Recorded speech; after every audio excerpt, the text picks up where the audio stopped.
कधी लोक आपले ध्येय साध्य करण्यासाठी काही छोटे प्रयत्न करतात आणि जर ते अपयशी ठरले तर ते आपले ध्येय सोडतात.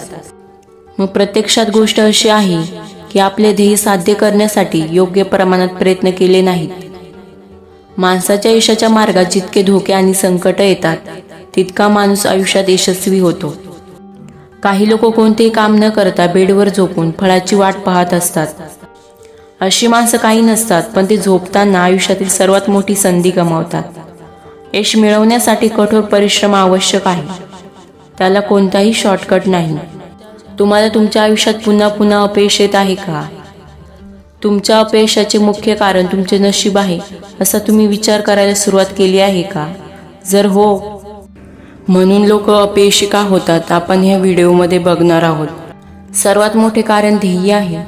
जीवनात ध्येय असल्याशिवाय तुम्ही कधी यशस्वी होऊ शकत नाही.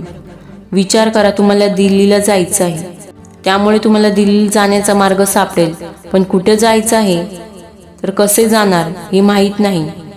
त्याचप्रमाणे जर तुम्हाला तुमच्या जीवनाचे ध्येय काय आहे हे माहीत नसेल तर तुम्ही कसे शोधाल किंवा कसे पोचाल?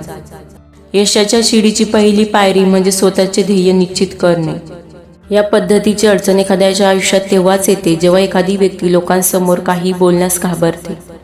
अशा प्रकारच्या लोकांना भीती वाटते. यश मिळवायचं असेल तर लोकांसमोर उभे राहून त्यांना त्यांच्या प्रश्नाची उत्तरे द्यायलाच हवी. तुमच्या सूचना आणि कल्पना लोकांसमोर ठेवल्याने त्यांच्यात आणि तुमच्यामध्ये एक नेटवर्क तयार होतो. यश मिळवण्यासाठी चांगले नेटवर्क किंवा कनेक्टिव्हिटी महत्त्वाची आहे, कारण तुम्ही तुमचा मुद्दा जास्तीत जास्त लोकांपर्यंत पोहोचवू शकता. जीवनात नम्रतेशिवाय कोणतीही व्यक्ती यशस्वी होऊ शकत नाही.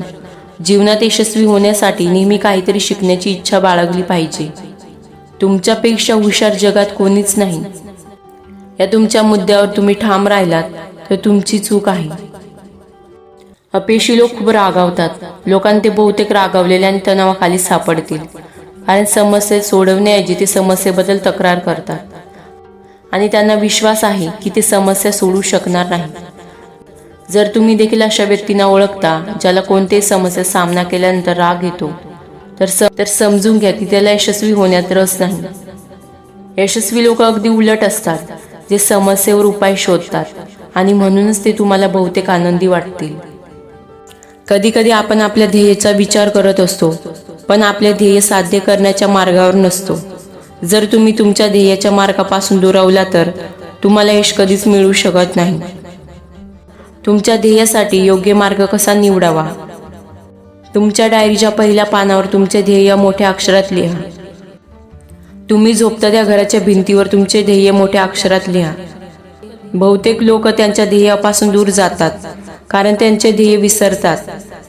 जर तुम्हाला तुमचे ध्येय नेहमी लिहिले दिसत असेल तर तुम्हाला तुमचे ध्येय नेहमी लक्षात राहील आणि तुम्ही भरकटणार नाही. तुमचा ध्येयावर आणि स्वतःवर अतूट विश्वास असायला हवा. तसेच तुमच्या जीवनात सकारात्मक विचार आणा. उच्च विचार करा, कारण तुम्ही जितका मोठा विचार कराल तितके तुम्ही मोठे व्हाल. स्वतःला खोट्या सबबी देणे थांबवा. जर तुम्ही प्रत्येक गोष्टीसाठी सबबी देत असाल तर तुमचे यश तुम्हाला निमित्त देत राहील आणि तुम्ही तुमच्या यशापर्यंत पोहोचू शकणार नाही. अर्ध्या ज्ञानाने किंवा अपुऱ्या शिक्षणाने कोणतीही व्यक्ती आपले यश मिळवू शकत नाही. तुमचा अनुभव आणि ज्ञान यशाची पहिली पायरी आहे. याशिवाय तुम्ही तुमचा यशाचा प्रवास सुरू करू शकत नाही. आधी तुमचे शिक्षण पूर्ण करा, ध्येय निश्चित करा आणि तुमच्या विषयाचा पूर्ण अनुभव घेऊन पुढे जा.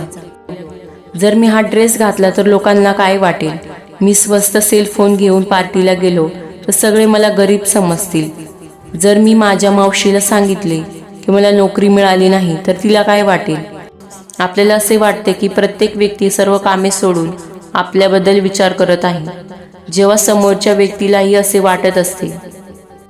जेफ बेझोस म्हणतात, जर तुम्हाला कधी असं वाटत असेल सामाजिक दबाव खूप वाढलेला आहे तर तुम्ही एकदा घरातून बाहेर पडा आणि खूप गर्दीच्या ठिकाणी गेलात की गर्दी आरामात बघायला सुरुवात करा. काही स्वतःबद्दल विचार करत आहे. काही आईला तिच्या मुलाबद्दल, काहींना त्यांच्या नोकरीबद्दल, काहींना त्यांच्या शाळेच्या असाइनमेंटबद्दल काळजी वाटत असेल. म्हणून आपण आपल्या कामाचा विचार केला पाहिजे आणि इतरांचा विचार करून आपले निर्णय बदलू नयेत.